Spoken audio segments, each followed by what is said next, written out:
ET ක්‍රෂක මෙවරත් Matara දිස්ත්‍රික්කයෙන් දෙවනියා හා දෙවනියා බිහි කළ දකුණේ හොඳම ET පන්තිය. රයිට් බලා ගන්නකෝ. දැන් මෙන්න මෙහෙමයි වැඩේ වෙන්නේ. හරි. දැන් අපි ඉලෙක්ට්‍රොනික වල අපේ සාමාන්‍ය සිලබස් එකේ පොතේ විශේෂේෂ තුනක් තියෙනවනේ. ඒ විශේෂේෂ තුන තුලම අපි ඉගෙන ගන්නවා සිවිල් තාක්ෂණ වේදය, යාන්ත්‍රික තාක්ෂණ වේදය, විදුලි හා ඉලෙක්ට්‍රොනික තාක්ෂණ වේදය කියන ඔය විශේෂේෂ තුනම ඉගෙන ගන්නවා. ඊට පස්සේ මේ විශේෂේෂ තුනම පදනම් වෙලා පාඩම් 17කින් තමයි අපිට ප්‍රශ්න එන්නේ. එතකොට තියරි වලට ලකුණු 70ක් එනවා, ප්‍රැක්ටිකල් වල ලකුණු 30ක් එනවා. ඒතර පුතේ අපේ විශේෂ ශාස්ත්‍රය තුල මැනුම් තාක්ෂණ වේදේ කියන්නේ බිම් මැනීම් පැත්ත වෙනම තියෙනවා. හරිද? ඊට පස්සේ අපි ඉලෙක්ට්‍රොනික විශේෂ ශාස්ත්‍රය තුල විදුලිය හා සම්බන්ධ ගණනු කරනකොට අපිට විදුලි මිනුම් උපකරණ ටිකක් ඉගෙන ගන්න තියෙනවා. හරිද? ඒ විදුලි මිනුම් උපකරණ ටික ගැන තමයි මම මේ කතා කරන්නේ. ඒතකොට පුතේ මේ අද කතා කරන මේ සියලු දේවල් අපිට අවශ්‍ය වෙනවා ප්‍රැක්ටිකල් එකේදී සහ තියරි වලදී අවශ්‍ය වෙනවා. ඒතකොට පුතේ මම ඔයාලට ටියුට් එකක් දීලා තියෙනවා. මූලික විදුලි තාක්ෂණ වේදය උගන්වනකොට මම මේකේ යුනිට් විදියට දාලා තියෙනවා. ඒකට මේකෙදී යුනිට් 7 තමයි මූලික විදුලි තාක්ෂණ වේදය යටතේ තියෙන කොටස. ඒකට මේකෙදී තියෙනවා නිපුණතා මට්ටමක් විද්‍යුත් මිනුම් උපකරණ කියලා. ඒකට මේ විද්‍යුත් මිනුම් උපකරණ යටතේ පුතේ ගැල්වනෝමීටරය, ඊට පස්සේ මල්ටිමීටරය, ඊට පස්සේ දෝලනයක්ෂය, සංඥාජනකය, ඒ කියනවා ප්‍රධාන මිනුම් උපකරණ සෙට් එකම මේ කොටසේ ඉගෙන ගන්නවා. ඊළඟ අපි 3 phase කරන්ට් එක නැත්තම් තෙකලා විදුලිය ගැන ඊට පස්සේ ඉගෙන ගන්නවා. එතකොට පුතේ මේකෙදී අපි මුලින්ම මේ ටියුට් එකේ තියෙන්නේ මිනුම් උපකරණ වල මල්ටිමීටරය, ඊට පස්සේ ඇමීටරය, දෝලනයක්ෂය, සංඥාජනකය ගැන මිනුම් උපකරණ ගැන කතා කරනවා. අපි ඒකේ ගණන් එහෙමත් හදනවා. ඊට පස්සේ පුතේ ඒකත් එක්ක මල්ටිමීටර ගැන කතා කරලා දෝලනයක්ෂය ගැන සම්පූර්ණ තියරි කොටස් ටිකක් මම කතා කරනවා. කොහොමද දෝලනයක්ෂයක් හැදෙන්නේ? දෝලනයක්ෂය වෙන්නේ කොහොමද? ඊට පස්සේ මේ ශනි වල තියෙන්නේ මොකද්ද? ශනි වල ශනියේ විශාලණය කියන්නේ මොකද්ද? ඒ සියලු දේවල් ගැන කතා කරලා දෝලනයක්ෂය සම්බන්ධ ගණන් ටිකකුත් හදනවා. ඊට ඊට අමතරව පුතේ සංඥාජනක ගැන කතා කරනවා. සංඥාජනක ගැන අපි තියරි කතා කරලා සංඥාජනකයෙන් මොකද්ද වෙන්නේ කියන එක ගැන කතා කරනවා. කතා කරලා ඊට පස්සේ පුතේ අපි 3 phase current වලට යනවා. 3 phase line වලට.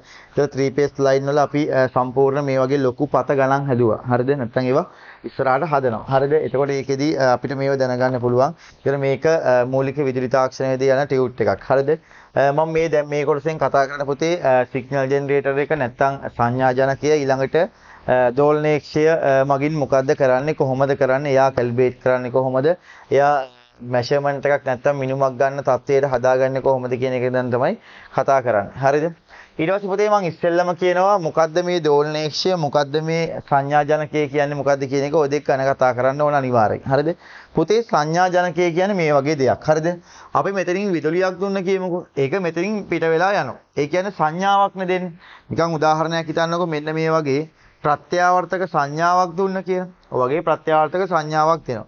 මේ ප්‍රත්‍යාවර්තක සංඥාවේ මෙන්න මේ විස්තරයේ ආයාමය වැඩි කළා මෙයා උස් පහත් කළා ඕන විදියක දෙන්න පුළුවන්. සංඛ්‍යාතය වෙනස් කරන්න පුළුවන්. ඒ කියන්නේ හර්ට් ගාන වෙනස් කරන්න පුළුවන් උපකරණයක් තියෙනවා. ඒ කියන්නේ සංඥාජනකේ නැත්තම් සංඥා දෙන්න පුළුවන් උපකරණයක් තියෙනවා. යම්කිසි පරිපථවලට සංඥා දෙන්න පුළුවන් උපකරණයක් තියෙනවා. ඒකට කියන මොකද්ද? සංඥා ජනකය. ඒක පුතේ සංඥා ජනකය. හරිද? එතකොට සංඥා ජනකයෙන් කරන්නේ මොකද්ද? යම් කිසි සිග්නල් එකක් දෙන්න තමයි ඒ සංඥා ජනකය අවශ්‍ය වෙන්නේ. එතකොට පුතේ සංඥා ජනකය මම අද ගෙනාවා. එතකොට සංඥා ජනකයේ තියෙනවා මෙන්න මේ වගේ කොටස් සෙට් එකක් තියෙනවා. එතකොට මේකෙදි කොහොමද වෙන්නේ කියන එක මම මේව කරලා පෙන්නන්නම්. එතන මේ තියෙන්නේ සිග්නල් ජෙනරේටර් එකක්. එතන මේ සිග්නල් ජෙනරේටර් එකේ තියෙනවා පුතේ මේ විදියට සම්බන්ධ කරන්න පුළුවන් ක්‍රොකොඩයිල් ක්ලිප් නැත්තම් මේ වගේ අග්‍ර සම්බන්ධ කරන්න පුළුවන් සම්බන්ධකයක් තියෙනවා. ඊළඟට ඔයාලට පේනවා මෙතන channel 1 සහ channel 2 කියලා තියෙනවා. එතන මේකේ අපිට channel දෙකකට සම්බන්ධ කරන්න පුළුවන්. හරිද? ඊළඟට පුතේ මෙතන තියෙනවා on off switch එකක් තියෙනවා. ඊළඟට මෙතන arrow key එකක් නැත්තම් මෙයා එහා මෙහා යවන්න පුළුවන්. මෙතන තියෙනවා සීරු මාරුකයක් තියෙනවා. ඊළඟට මෙතන වේව් එක වෙනස් කරන්න පුළුවන්. ඒ කියන්නේ කීයක් දැති ආකාරයේද, සයින් ආකාරයේද, ඊට පස්සේ මෙයා මොන කොටු ආකාරයේද, හතරස් ආකාරයේද කියලා මෙන්න මේ වේව් එකෙන් වෙනස් කරන්න පුළුවන්. මේකේ සිග්නල් එකේ තියෙන ලෙන්ත් එක උස ඒ ටික වෙනස් කරන්න පුළුවන්. ඒ විදිහට තමයි මේ සංඥාජනකයේ තියෙන්නේ. සංඥාජනකයක් මගින් මොකද කරන්න පුළුවන්? මෙන්න මේ වගේ සංඥාවක් පරිපථයකට ලබා දෙන්න පුළුවන්. හරිද? මේක ප්‍රැක්ටිකල් එකටත් එනවා පුතේ. ඊළඟට තියරි වලටත් අනිවාර්යෙන් එනවා. හරිද? ඊට පස්සේ තව විශේෂිත උපකරණයක් ගැන මම කියනවා ඊට පස්සේ. සාමාන්‍යයෙන් හිතන්නකෝ මෙහෙම එකක්. මෙන්න මේ x එකයි y එකයි සාපේක්ෂව ගත්තට පස්සේ පුතේ x සහ y අතර මොකද වෙන්නේ? ධාරාවක් කොහොම ගලනවනේ කොහොම ධාරාවක් ගලනවනේ. ඒතර මම මෙතෙන්ට විබරයක් දැම්ම කියලා හිතන්නකෝ ඔය විදියට. විබරයක් කියන්නේ නිකන් ලෝඩ් එකක් දැම්ම කියලා හිතන්නකෝ. ඒතර මේ දෙක අතර ලෝඩ් එක දැම්මට පස්සේ පුතේ මේ දෙක අතර යම්කිසි ධාරාවක් යනවා නම් ඒ ධාරාව අපිට මෙහෙමයි කියලා පෙන්වන්න ඕනේ. නැත්නම් ඒ ධාරාව පෙන්눔 කරන්න. දැන් මම මෙතන ඇඳන්නේ මේ සංඥාවක් කියන්නේ මේක කියලා. ඒතර මේක අපිට පෙන්눔 කරන දෙකක් තියෙනවනේ. නැතුව වයර් වලින් අපි දන්නේ නැහැනේ මේක මෙහෙම යනවද කියලා.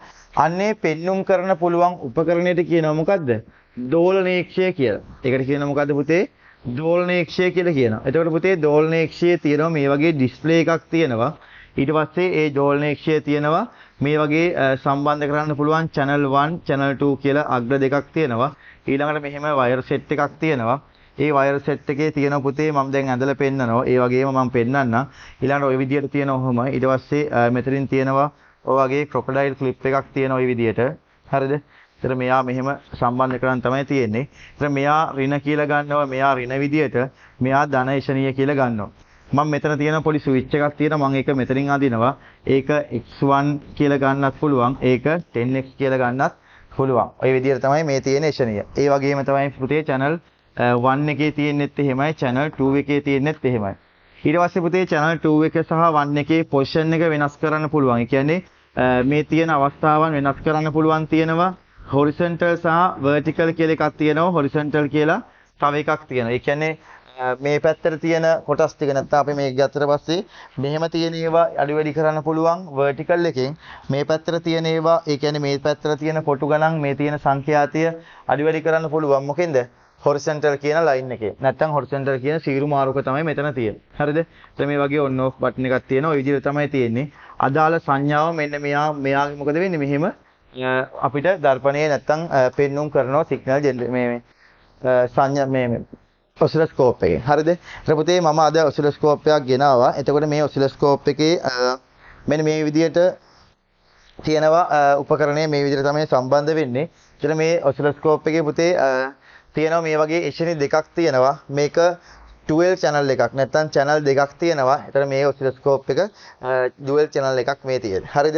එතන මේ තියෙන ඩිස්ප්ලේ එක තියෙනවා. එතකොට මේ channel එකට අදාළව position එක වෙනස් කරන්න පුළුවන්. මේ channel එකට අදාළව මේ පැත්තේ position එක වෙනස් කරන්න පුළුවන්. එතන ඒකෙදි horizontal සහ vertical කියලා වෙනස් කරන්න පුළුවන්. එතන මේකේ නම් horizontal සහ vertical කියන එකට දෙකටම දීලා තියෙන්නේ එක සීරු මාරුක දෙකයි දීලා තියෙන්නේ. එතකොට මේවා select කරලා ඒ කියන්නේ channel 1 එක select කරන් පස්සේ 1 එකට අදාළව තමයි සීරු මාරු වෙන්නේ. channel 2 එක select කරන් පස්සේ 2 එකට අදාළව තමයි සීරු මාරු වෙන්නේ. හරිද? ඊට පස්සේ පුතේ අපිට මෙතන sample ඒ කියන්නේ අපිට මෙයා calibrate කරන්න බිඳුව කරන්න මෙතන අපිට දීලා තියෙනවා වෝල්ට් 3ක ධාරාවක් දීලා තියෙනවා. කිලෝහර්ට්ස් එකක ධාරාවක් දීලා තියෙනවා. හරිද?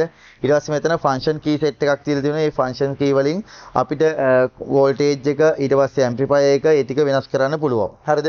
ඊට මම පුතේ මේක මෙතනින් ඔන් කරනවා. ඊට ඔන් කරාට පස්සේ ඩිස්ප්ලේ එක අපිට පෙන්වන්නේ මෙන්න මේ වගේ තමයි පෙන්වන්නේ. හරිද? එතන මේ ඩිස්ප්ලේ එකේදී ඔය වගේ පෙන්වුවට පුතේ මේක සීරු මාරු කරලා නැත්නම් ඔටෝ කැලිබ්‍රේට් කරගන්න ඕන. එහෙම නැතුව මේකෙන් මිනුම් බලින්න බෑ. මම මේක මෙහෙම තියෙද්දි කොහොමද කැලිබ්‍රේට් කරගන්නේ කියලා ඉස්සෙල්ලා කියලා දෙන්නම්. හරිද?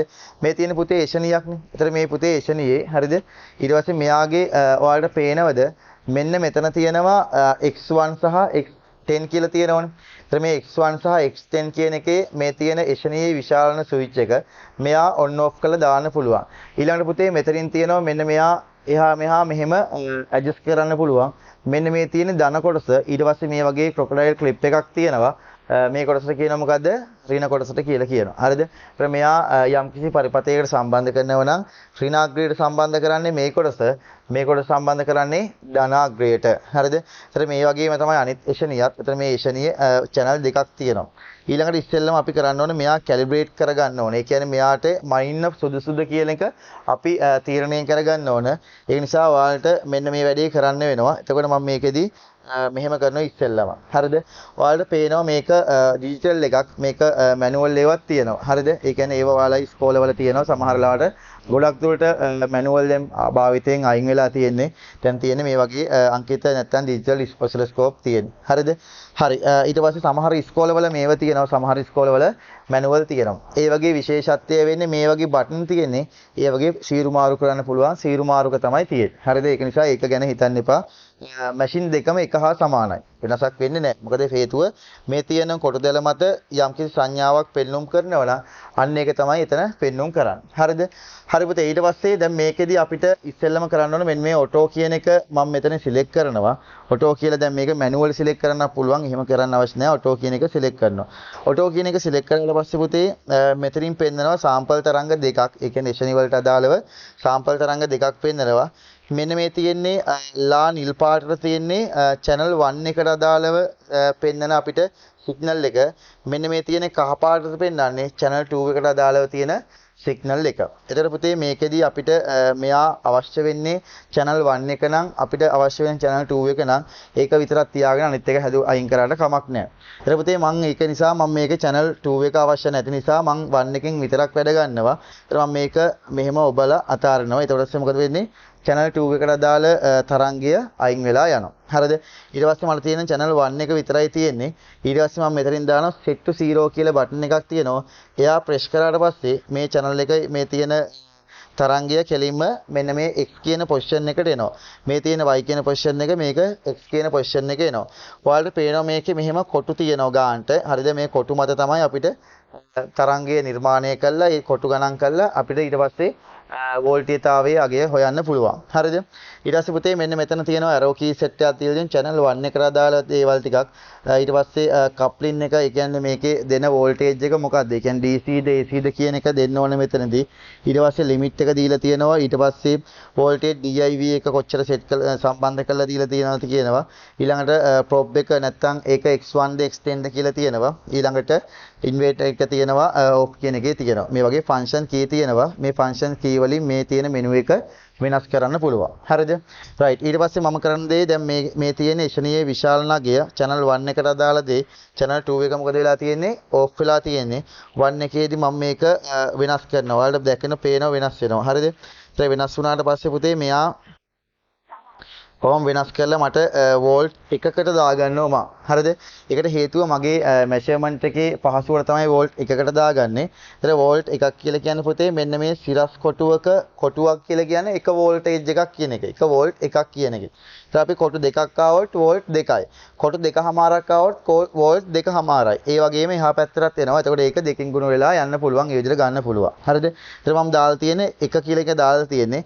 ඒතර මෙතන සාම්පල් අපිට දීලා තියෙනවා සිග්නල් එකක් දීලා තියෙනවා. මේ සිග්නල් එකට අදාළව මෙතන පොසිෂන් එක නැත්තම් මෙතන තරංගය පෙන්නනවා නම් අපිට අනිවාර්යයෙන්ම මේකේ කැලිබ්‍රේෂන් එකේ නැත්තම් මේකේ මේ සියුම් සීරු මාරුකයේ තුල නැත්තම් අපිට මේකේ ශූන්‍ය සැකසීම තුල කිසි ප්‍රශ්නයක් නැහැ කියලා නිගමනය කරන්න පුළුවන්.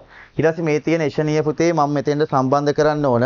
ඉස්සෙල්ලම් පුතේ මෙතෙන්ට සම්බන්ධ කරන්න ඕන මෙන්න මේ ඍණ තියෙන එක. ඒ කියන්නේ මෙන්න මේ ඍණ, ඒ කියන්නේ මේ ක්‍රොකොඩයිල් ක්ලිප් එකේ ඍණ කොටස සම්බන්ධ කරනවා එතෙන්ට. හරිද? එතන මෙතන තියෙනවා මට ඕන වෝල්ට් 3ක් තියෙන එක කිලෝහර්ට්ස් එකයි තියෙන්නේ. ඊට පස්සේ ධන කියන එක මෙතන සම්බන්ධ කරනවා. හරිද? ධන කියන එක සම්බන්ධ කරාට පස්සේ පුතේ ඔය විදිහට තරංගයක් කොහොම ගමන් කරනවා. හරිද? එතකොට මේ තරංගය ගමන් කරනකොට මේයාගේ උස එහා මෙහා කරලා හදාගන්න පුළුවන්. එතකොට මේ තියෙන හරිද?